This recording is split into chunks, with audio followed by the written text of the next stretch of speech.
Hello everyone, welcome back to your YouTube channel for creative studies. आज इस session के माध्यम से हम लोग देखेंगे BHIE 143 के लिए यूनिट 2 चैप्टर नंबर 2 को। इससे पहले हम लोग यूनिट 1 को देख चुके हैं।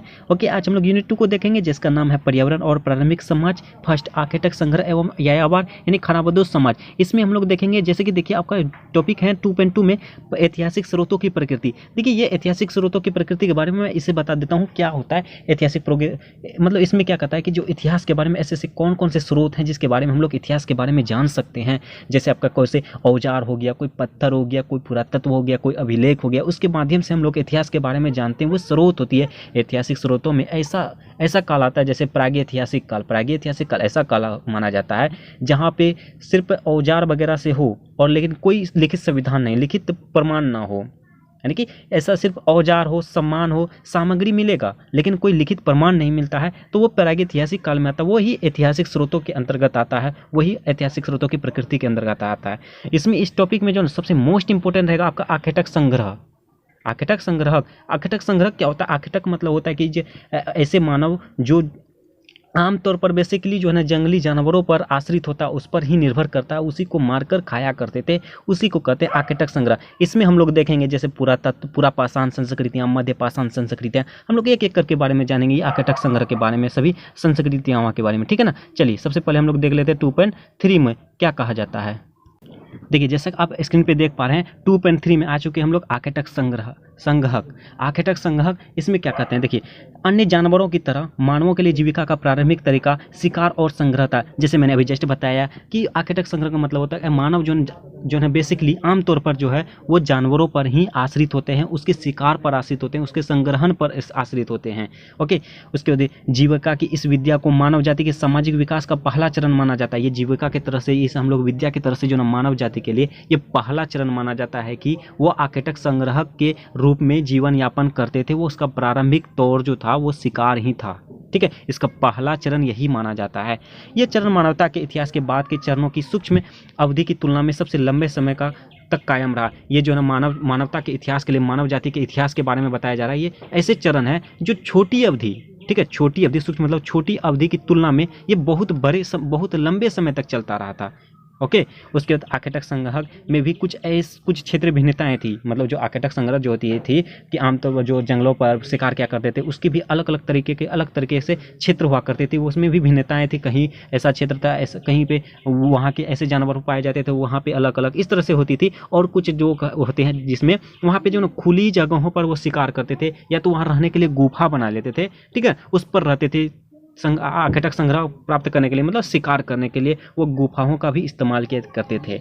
ओके, उसका जैसा कि ऊपर उल्लेख किया गया, आखेटक संग्रह के जीवन के बारे में अध्ययन करने के लिए साक्ष्य प्राथमिक स्रोत पत्थर के औजारों के संयोजन थे।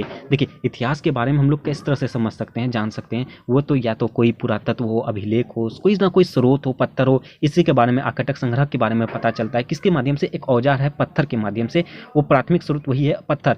यानी कि उस समय जो ना ऐसा तो नहीं था ना कि यानी कि पुरातात्विक कालीन में लोहा वगैरह का कोई प्रमाण नहीं मिला था। उस समय लोहा का प्रमाण नहीं मिला था, लोहा का खोज नहीं हुआ था। तो उस समय जो सिर्फ पत्थर ही मिला था, जिससे कि पत्थर के माध्यम से वो भोजन प्राप्त करता था। मतलब कि आखेटक संग्रह करता था, मतलब कि वो जो ना जंगली जानवरों का शिकार करते थे। किसके माध्यम से? वो पत्थर के माध्यम से। उसी को कहा जाता है कि प्राथमिक स्रोत जो ना पत्थर को माना जा गया है।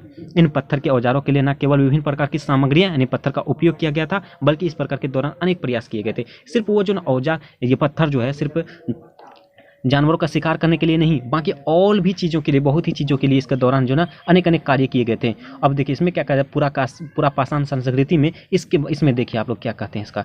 पुरापाषाण यानी कि लिथिक शब्द का प्रयोग सर्वप्रथम पुरातात्विक जॉन लबॉक ने 1865 में किया था। ये जो ना पुरापाषाण शब्द का प्रयोग जो है सर्वप्रथम पुरातात्विक जो है एक इतिहासकार थे जॉन लबॉक ने किया था 1865 ईस्वी में। ये पुरापाषाण क्या होता है कि पुरापाषाण ऐसा काल माना जाता है जो सिर्फ पत्थरों पर ही आश्रित थे, जो कि मतलब पत्थरों के द्वारा ही आश्रित थे। जैसे कि यहाँ आप देखिए ना कि वहाँ के भोजन जो है वो पत्थरों के माध्यम से वो जो ना शिकार करते थे। उसी तरह इसमें ही पूरा पाषाण काल वही होता है जो लगभग बेसिकली जो ना पत्थर पर आश्रित होता है। चाहे कोई भी काम हो, चाहे शिकार करना हो, चाहे घरेलू कार्य करना हो, कुछ भी करना हो, चाहे कुछ भी करना हो, मतलब कि ये सिर्फ जो ना वो पूरा पाषाण काल के मतलब माध्यम से वो सिर्फ इस सामग्री के माध्यम से जाना जाता है, जिसे यह प्रागैतिहासिक काल के दो को दर्शाता है। जैसे अभी जस्ट भी बताए थे प्रागैतिहासिक काल में, जिसमें सिर्फ लिखित प्रमाण नहीं मिलता है, और जब मानव ने पत्थर के औजारों का निर्माण प्रारंभ किया। ओके, यद्यपि जैविक दृष्टिकोण से मानवों के विकास पर यहाँ विस्तार से चर्चा नहीं की जाएगी,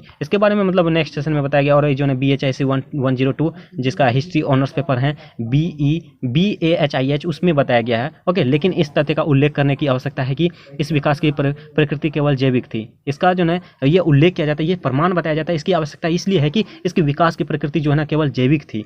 पर्यावरण में आए परिवर्तनों और संसाधनों की सुलभता में भी इसमें एक प्रमुख भूमिका निभाई है।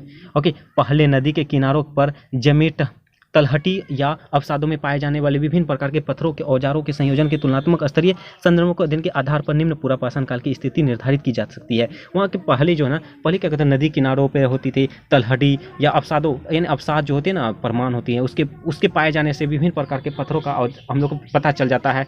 उसकी तुलना में हम लोग इसके माध्यम से समझ जाते हैं इसकी जो ना क्या अवधि है, क्या काल की तिथि है। जैसे पूरा पाषाण काल के हैं, नव पाषाण काल के हैं, तो इसके बारे में इस माध्यम से हम लोग प्राप्त कर सकते हैं, इसके अध्ययन प्राप्त कर सकते हैं। ओके, इसकी इसका काल कितना से कितना माना जाए। जैसे हड़प्पा सभ्यता का काल माना जाता है ना, नहीं कि यह परफेक्ट नहीं है। कोई बोलता है कि 2350 से, कोई बोलता है 2500 से, कोई 2400 से, कोई 2250 से, इस तरह से बताया जाता है। उसका जो है सिर्फ काल निर्धारित किया जा सकता है, इसी में इसके बारे में भी बताया जा रहा है। ओके, हाल की तिथि निर्धारित तकनीकों जैसे पेलियोमैग्नेटिज्म, पोटाजियम, आर्गन, इलेक्ट्रॉन रेजोनेंस आदि, ये सब जो है ना वहाँ की जो तकनीक थे, इसकी तकनीक के माध्यम से जाना गया है। जैसे एक होता है ना कार्बन 14 पद्धति सिस्टम, कार्बन 14 पद्धति जो है सिस्टम जो है, उसके माध्यम से हम लोग काल के बारे में समझ सकते हैं। उसी तरह से में जो एक है पोलियोमैग्नेटिज्म, पोटासियम, आर्गन, उसके बाद इलेक्ट्रॉन रेजोनेंस, ये सब चीज़ें हैं जिसके माध्यम से वहाँ का काल की तिथि के बारे में पता किया जाता था।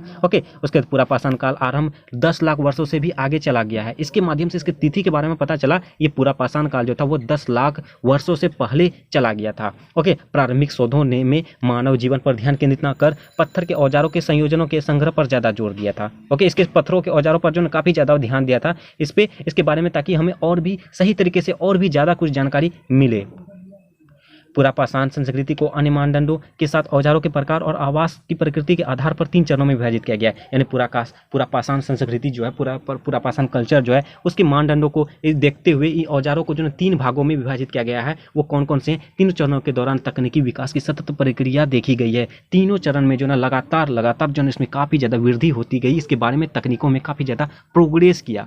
ओके, उसके बाद इसकी शुरुआत निम्न पूरा पाषाण संस्कृति से होती है। इसकी जो शुरुआत है छोटे यानी शुरुआती पूरा पाषाण संस्कृति से होती है, जब पत्थरों के औजारों से बने काटने के निशान के साथ जानवरों की हड्डियां मानव प्रजाति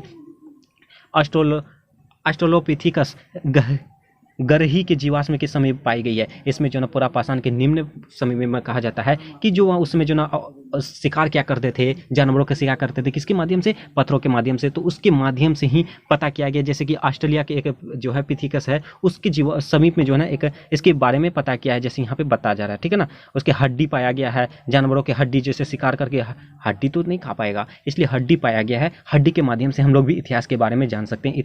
हड्डी को जो है ना कार्बन 14 पद्धति के माध्यम से अगर हम लोग पता करेंगे तो उससे हम लोग समझ सकते हैं, पता कर सकते हैं ये कितने वर्षों तक का है। ओके, तो यही बताया जा रहा है, यानी कि निम्न पूरा पाषाण काल में यही पाया गया है कि वो जो है पत्थरों के माध्यम से जो शिकार किया था, उसके बारे में जो हड्डी फेंकी थी, उसका जो है ना काल के बारे में बनाया, जो ऑस्ट्रेलिया के एक जगह है वहाँ पे इसका समीप पाया गया।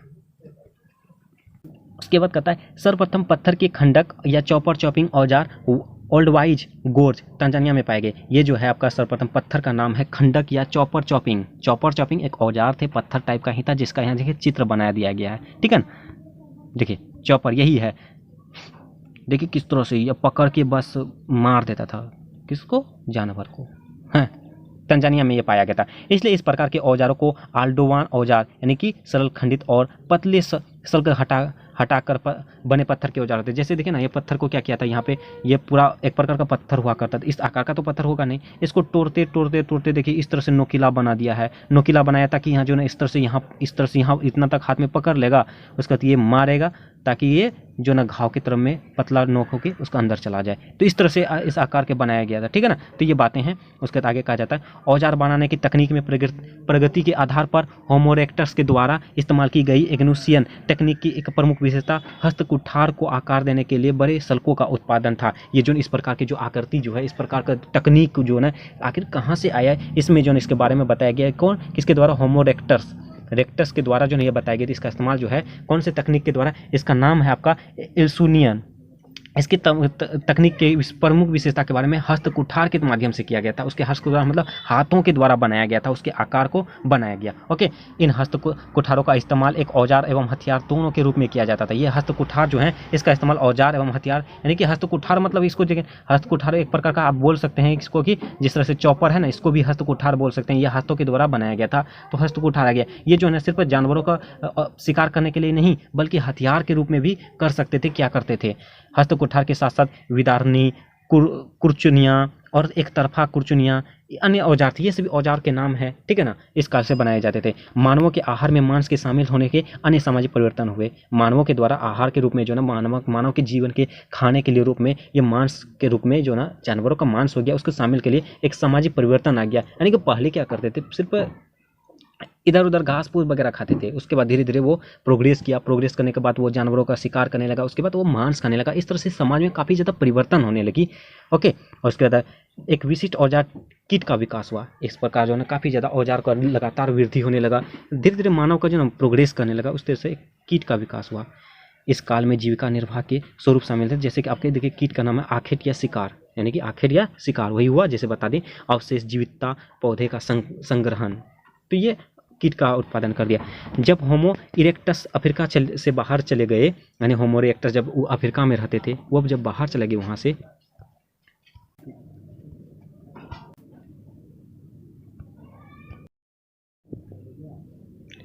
तो उन्होंने अफ्रीका की रिफ्ट घाटी जैसे समान वातावरण में जीवित रहने की कोशिश की। अफ्रीका के एक रिफ्ट घाटी नाम का जगह है, घाटी है रिफ्ट, वहाँ पर उन्होंने क्या किया, वो जो है एक वहाँ पे रिफ्ट घाटी का जो ना वातावरण जो है वो नॉर्मल है, ठीक है। वहाँ पर वो रहने की कोशिश किया, वो जीवित रहने की कोशिश किया। रिवात नामक स्थल पर इस्लामाबाद के समान पर्यावरण परिस्थितियों के साथ 20 लाख पुराने ओल्डोवान औजार प्राप्त हुई। यानी वो एक इस्लामाबाद के एक स्थान है, रिवात नामक स्थान है, ठीक है ना। वहाँ पर क्या हुआ, जो ना 20 लाख वर्ष पुराने एक औजार की प्राप्ति हुई जिसका नाम था ओल्डोवान। ओके, ओल्डोवान 20 वर्ष पुराने औजारों की प्राप्ति हुई। उसके बाद पूर्व की ओर जो है ना, पूर्व की ओर 16 लाख से 9 लाख पुराने पूर्व में पेवल फ्लैग औजार नामक एक औजार मिली थी। 16 से 9 लाख पूर्व। उसके बाद कहा जाता है फिर पूर्व की ओर एक समान पेखल फ्लैग, जिसका पेखल फ्लैग जो 16 लाख से 9 लाख पूर्व पूरा पता चला था, इसके बारे में प्राप्त हुई हमें।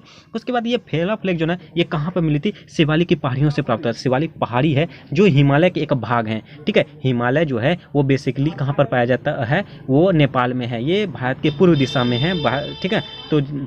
तो जैसे शिवालिक पहाड़ी हैं, शिवालिक क्या आता है, हिमालय के एक पार्ट है। जैसे हिमालय के 5 भाग हैं, एक है आपका ट्रांस हिमालय, महान हिमालय, मध्य हिमालय, शिवालिक, पूर्वांचल, ये सभी जो है ना हिमालय के ही पार्ट है। उसी में से एक पार्ट है आपका पहाड़ी है शिवालिक, उससे प्राप्त हुआ था कौन सा, पेखल फ्लैग। ओके, तो दुनिया में विभिन्न भागों की तरह भारत में भी एल्गुसियन औजार वाले स्थल मिले हैं जो कि कर्नाटक में उपस्थित है। देखिए एल्गुसियन एक तकनीक है, उसके माध्यम से औजार बनाए गए थे, जिसके हस्तु कुमार के बारे में भी देखे थे ना अभी, हस्तु कुमार जिसका पिक भी दिया था, उसके माध्यम से बनाया गया था। तो इसका जो एक उद्योग भी मिला है, कहाँ पे, भारत के कर्नाटक राज्य में। आप सभी यहाँ देख सकते हैं कर्नाटक में इसका उद्योग पाया गया था। ओके, तो ये कहा जा रहा है। उसके बाद बेसिकली भारतीय उपमहाद्वीप में मानव का उद्भव निम्न पूरा पाषाण काल से माना जाता है। ये जो है भारत में जो उपमहाद्वीप में मानव का जो है हम लोग का अपना मानव जाति का जो भी उद्भव है, शुरुआत जो है निम्न ये छोटा पूरा पाषाण काल से माना जाता है। इस कालावधि में पत्थर के औजारों के निर्माण की 2 परंपराएं पहचानी गई है। इसके जो 2 पहचाने का ओन या सोहनियन, एक एल्गुसियन जो उद्योग है कर्नाटक में। सोअन संस्कृति जिसका सर्वप्रथम जो 1936 ईस्वी में हेलमेट की टी द्वारा किया गया था, हेलमेट टी टेरा ने किया था, ठीक है ना। उसके बाद पाकिस्तान में सोअन घाटी के नाम पर आधारित है। ये जो ना पाकिस्तान में एक घाटी है सोअन घाटी, वहाँ पर आधारित है, जो शिवालिक की पहाड़ियों में पाई जाती है। देखिए शिवालिक जो है ना, जो हिमालय का पार्ट अभी जैसे बताया, वो वहाँ पर पाई जाती है। इसके प्रमुख औजार शामिल हैं जिसमें कि चॉपर, कोर एवं सल्क या फ्लैग। ये सभी जो औजार के नाम है किसका, ये सभी औजार आपका आ जाएगा सोअन संस्कृति के अंतर्गत। ओके, ये सोअन घाटी के नाम पर आश्रित है। चौपर, कौर एवं सल्क या फलक, इसको याद रखिएगा। उसके बाद आगे है, ये संस्कृति मुख्यतः हिमालय के निचले भागों में सीमित थी। ये जो है संस्कृति, ये जो कल्चर थी सोअन संस्कृति जो ना हिमालय के निचले भागों में स्थित है, जबकि एल्गुसियन औजारों में शामिल थे। ठीक है, एल्गुसियन में देखिए, एल्गुसियन में हस्त कुठार, एल्गुसियन अभी जैसे बताया था ना, देखिए मैं फिर से दिखा दे रहा हूँ वो चित्र को एल्गुसियन का। ये रहा, ये एल्गुसियन के द्वारा बनाया गया था। ठीक है ना, एल्गुसियन के द्वारा बनाया गया था। तो इसके जो हस्त कुठार, यहाँ देखिए आप, यहाँ हस्त कुठार को आकार देने के लिए यहाँ देखिए आप सभी, आप देख सकते हैं यहाँ पे हस्त कुठार को। ओके, तो वही कहा जा रहा है, हस्त कुठार जो है ना आपका एल्गुसियन के द्वारा ही अंतर्गत आएगा। ओके, एल्गुसियन हो गया, उसका विरादनी आ गया, खुरचुरिया, ये सब जो अभी जस्ट अभी नाम आया हुआ था आप सभी देखे होंगे। ठीक है ना, वही है। ये संस्कृति किसी एक क्षेत्र में सीमित नहीं थे। यह संस्कृति जो, जैसे कि आपका ये सोअन संस्कृति जो है वो हिमालय के निचली भागों में था, उसी तरह ये एल्गुसियन जो ना वो किसी भी क्षेत्र में सम्मिलित नहीं था, बल्कि इसने विभिन्न प्रकार के पारिस्थितिक क्षेत्रों एवं समय को अनुकूलित किया। ये जो विभिन्न प्रकार की परिस्थितियों की तरह वो अलग अलग तरीके से वो काम किया। जहाँ सूक्ष्म आवासों में विविध प्रकार के कच्चे माल के रूप में पत्थर उपलब्ध हैं, जहाँ पर वो सूक्ष्म तरीके से छोटा छोटा आवास के तरीके से वो अलग अलग प्रकार के कच्चे माल के लिए वो पत्थर का उपलब्ध करते, वो पत्थरों का जो ना अलग अलग आकार दिया करते थे, अलग अलग प्रकार के वो औजार बनाया करते थे। जैसे कि भी हस्त कुठार जो बनाए थे, उसके बाद कुरचुरिया बनाए थे, विदारनी बनाया था, ये सभी जो है ना आपका एल्गुसियन के द्वारा बनाया जाता है। तो ये इतना ही, अगर हम लोग पूरा पाषाण के बारे में, पूरा पाषाण संस्कृति के बारे में तो सफिशिएंट है। उसके बाद ठीक है, अब हम लोग अगला टॉपिक को देखेंगे, क्योंकि ये बहुत बड़ा लंबा है, इसके बारे में इसी के बारे में बताया गया। देखिए सोअन संस्कृति के बारे में, हस्तकुठा, ये सभी जो है सिर्फ उसका विस्तार से बताया गया ना। ठीक है ना, तो आप हमें इसको जो ना अगला टॉपिक है आपका मध्य पाषाण संस्कृतियों के बारे में देखेंगे। इसको, ये दोनों संस्कृतियाँ इंपॉर्टेंट है, हो सकता है कि आपको एग्जाम में देखने को मिले, तो इसको जरूर कवर कीजिएगा। ठीक है ना, चलिए इसको आगे देखिए, आगे क्या कहता है। मध्य पाषाण संस्कृतियाँ में मेसोलिथिक बोले तो मध्य पाषाण का अर्थ है कि मध्य पाषाण काल। ओके, जो मध्य पाषाण काल, ये मानव प्रागैतिक इतिहास काल में पूरा पाषाण एवं नवपाषाण के बीच आता है। देखिए नाम से ही आप समझ सकते हैं कि मध्य बोले तो जैसे कि आपका ये हो गया पूरा पाषाण, ये हो गया नव पाषाण, इसके बीच में जो आया वो मध्य पाषाण। ठीक, सिंपल, पूरा पाषाण नव पाषाण, बीच में जो आया मध्य पाषाण। ठीक है, तो इसमें आप सिंपल से आप याद रखना, पूरा पाषाण एवं नव पाषाण काल के बीच में आता है मध्य पाषाण काल। मध्य पाषाण काल कैसे आएगा, उसको क्या बोलेंगे, पूरा पाषाण काल जो पत्थरों पर आश्रित होता है, वहाँ पर पत्थरों के औजार हो गए थे, तब से भी तो हम लोग पूरा पाषाण काल ही पढ़ रहे हैं। नव पाषाण काल में लगभग लोहे का इस्तेमाल हो गया था, कांस्य युग हो गया था। ठीक है, तो इसके बीच का काल को माना जाता है मध्य पाषाण काल। सिंपल।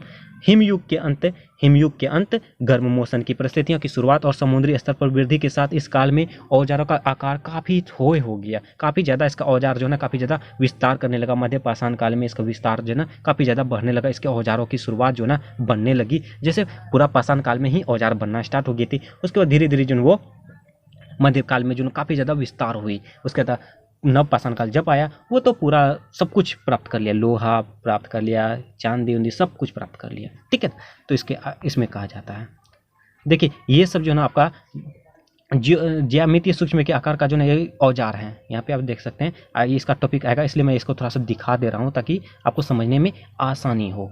ओके, चलिए आगे कहता है इसमें, देखिए इस काल से संबंधित सूक्ष्म पाषाण औजार आकार में काफ़ी छोटे, तेज और बहुत लाभकारी होते हैं। इसके आकार जो है ना बहुत ही छोटी होती है, सूक्ष्म होती है, और उसके बाद इसकी नोकेली जो होती है ना, जैसे मान के चलो ये अभी देखे थे ना हथकुरखा, ये मान के चलो ये छोटा ही है, ये काफ़ी नुकीली है, तेज है, लगा तो चट सन चल जाएगा। उसके बाद इसकी जो आकार इस तरह से आपका औजार मिल जाएगा, छोटी है, नोकीले है, तेज है, बहुत लाभकारी होंगे ये। ओके, ये औजार सामान्यतः ज्यामितीय आकार के बनाए जाते हैं, जैसे कि अभी दिखा दिए हैं। अब उच्च पूरा पाषाण की तुलना में मानव नदियां के किनारे पर अधिक सघनता में रहने लगे। ये जो पूरा पाषाण की तुलना में मानव नदियां जो है वो किनारों पर अधिक सघनता में, अधिक जनसंख्या में रहने लगे। मानव नई जलवायु परिस्थितियों के प्रति और अधिक अनुकूलित हो गए। ये मानव जो जलवायु वातावरण के परिस्थिति उसके बाद अधिक अनुकूलित उसके पर आश्रित होने लगे, वो जो ना उसके वातावरण के अनुसार चलने लगे थे। नदियों के किनारों पर रहने से उनकी जीवन शैली अधिक अस्थायी हो गई। पूरी दुनिया में विभिन्न संस्कृतियां उद्भव हुआ। इस तरह से वो नदी के किनारे जब रहती थी, उसके जो अधिक प्रकार के अस्थायी तौर पर वो अपना जीवन यापन करने लगा था। उसके बाद पूरी दुनिया में में विभिन्न संस्कृतियाँ उद्भव होने लगा, शुरुआत होने लगा। इस प्रकार मानव इतिहास के इस काल में एक संस्कृतियाँ बदलाव देखा गया। इस काल में जो है इस प्रकार जो है मानव के इतिहास में काफ़ी ज़्यादा बदलाव देखने को मिला। इसकी संस्कृति में, इसके कल्चर में काफ़ी ज़्यादा बदलाव देखने को मिला।